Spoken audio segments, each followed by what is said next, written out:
Genesis Communications Radio Network proudly presents The Alex Jones Show, because there's a war on for your mind.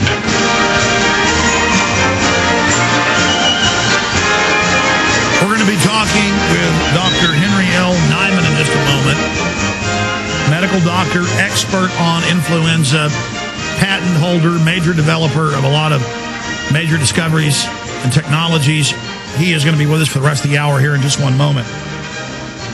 I did want to mention the fact that scores of mainstream news articles are saying it is racist to lampoon Barack Obama. Now, the very same New York magazine that showed George Bush as a vampire sucking the blood of Lady Liberty, they are now criticizing Obama as the Joker because he's a clown in whiteface. This is the political mental illness.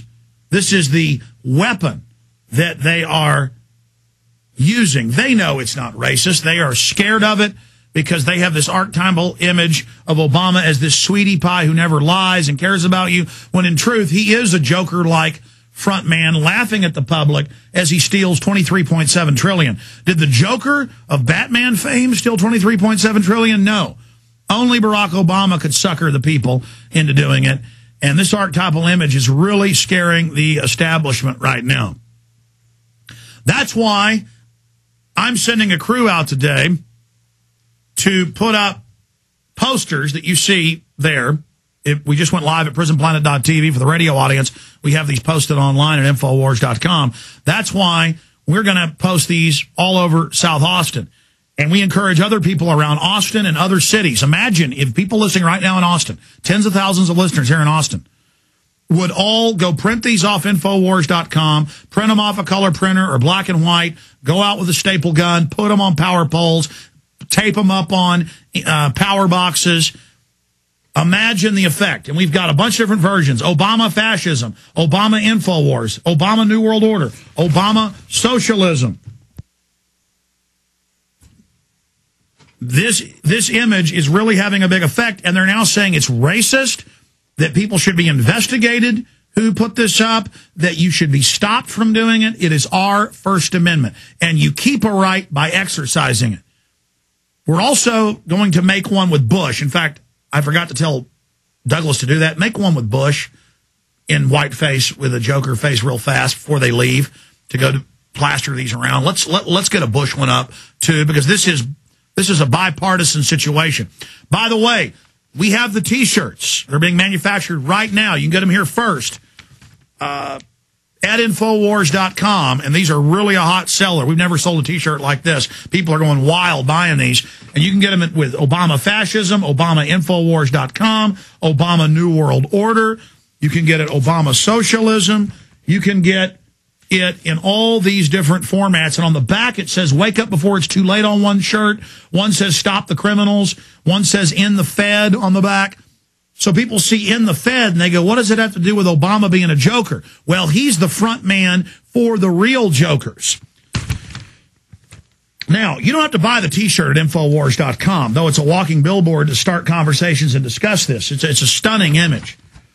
You can go to Infowars.com. The headline is Joker Obama posters to go viral. And we have the Obama fascism, the Obama socialism, the Obama New World Order, the Obama Infowars.com. We're going to get a Bush up there, too, an Obama fascism and Bush fascism up there. We've got a wake up before it's too late. We've got an in the Fed. Go print these off. Print them on your printer, print them on a color printer. It looks even better like these that we're showing you on TV as we simulcast, and get them out. Because there's this rebellion going on everywhere at every town hall of Republicans and Democrats, everywhere. They're being shut down from Austin and New York, from New Jersey to Florida, from California to Michigan. It's happening everywhere. The people are rising. They've almost got 2/3 majority to audit the Fed and the House, an override. Ladies and gentlemen, this is getting so exciting. And this is only the beginning. We've only begun to fight. So I'm asking you, let's have a flash mob. Let's have this go viral right now. All of you, today or tomorrow, don't procrastinate. Go print these off, even if it's black and white. get a stapler, get some tape, get a can of glue with the paintbrush, put them up now. We're going to go out today and do this. I got a bunch of work I've got to do. I'm going to send one team out now to do it in the next hour. Then I'm going to go out tonight and do it when I come back to work. I'm going to stop. I'm going to put these up. All of us as a team effort. And if this is successful, we can do this in the future. We can do this in the future on the flu and other issues, like don't take the shot. That we ought to create one that says, in fact, I told them, but they've been so busy. We need one that says, don't take the flu shot under it. Let's make one of those for Obama right now and get it up in the flyers as well. This is up on Infowars.com. It's up on PrisonPlanet.com. Get these. If you're watching this a few days from now and can't find it on the main page, Google Joker Obama posters to go viral. We also have an article called Obama as Joker Explained. In Bob Kane's original comic book, the Joker is a master criminal and a bizarre psychopath. Obama is not necessarily a psychopath. This is to say a ruthless, hands-on killer.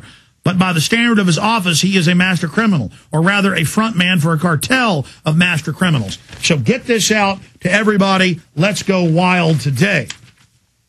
Okay, now going to our guest, who I really appreciate joining us. I've read so much of his great research. It's his first time on with us. We really appreciate him coming on. And we're going to post his website up on the screen for everybody up there. It's flutracker.rhizalabs.com or Recombo biomedics.com. He is Dr. Henry L. Niman. And Doc, I know you don't like to toot your horn, but will you give people briefly your extensive bio? Okay, yeah. Hi, Alex. Good to be on. Good to have you. A little background. I've been studying viruses since I was in graduate school. Got my PhD at the University of Southern California back in 1978, and then did postdoctoral work and went on staff at Scripps Clinic and Research Foundation. There I was mostly working on oncogenes, but I also did some work on the flu back then with Ian Wilson, who actually discovered the structure of the influenza virus. Was on the cover of Nature magazine back in 1980. I developed monoclonal antibodies, which are kind of factories that make antibodies to target almost anything, including the flu.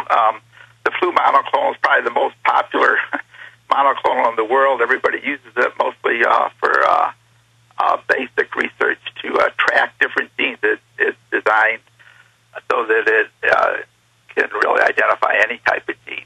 Yeah, I mean, this is not just you saying this. You're a world-renowned inventor in this area, so you're uniquely qualified to speak on what we're currently facing. Yeah, and basically to bring it a little bit more current, when I was at Harvard, I got a little bit interested in newly emerging viruses. I studied the SARS virus, worked with most of the researchers that were sequencing the virus in Asia. And then when bird flu kind of made its appearance back in 2003, I kind of switched over to that and looked at how the virus evolves. So that's what Recombinamics does. It really looks at the genetic sequence of the virus, sees how it evolves, and actually uses that evolution to make predictions and to identify and to predict what the virus is going to look like in the future. All right, sir, in a nutshell, can you boil down what's happening? Is this engineered? Other virologists have said it doesn't have a pedigree, that they believe it was made in a lab. A, do you concur with that? B, if it's only killed a few hundred people in the U.S., a few thousand worldwide, regular flu kills 400,000 worldwide, 30,000 a year in the U.S. CDC says we can differ with those numbers. Is this hype to sell vaccine? Is this a cover for something else? Injecting people with the shots, is that going to cause it to mutate, as some are saying? I mean, so much is going on. Right. What's the bottom line, doctor? There's a lot out there. This is the real deal. I mean, this is a virus. It is not man-made. It's a natural virus. Okay. It's a combination which led to some of the speculation. Just to give you a brief background, a virus has got 8 different gene segments. It's kind of like a person with chromosomes. You got 46 chromosomes. Well, the virus has 8. And each of those gene segments has kind of a pedigree. You can look at the sequence and tell where it came from.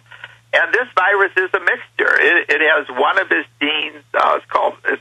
It's one of the genes that's involved with copying its genetic information. It's called PB1. That's a human gene, but that was picked up by this virus back in 1993 from a human H3N2. So the human gene's been in this virus for almost 2 decades.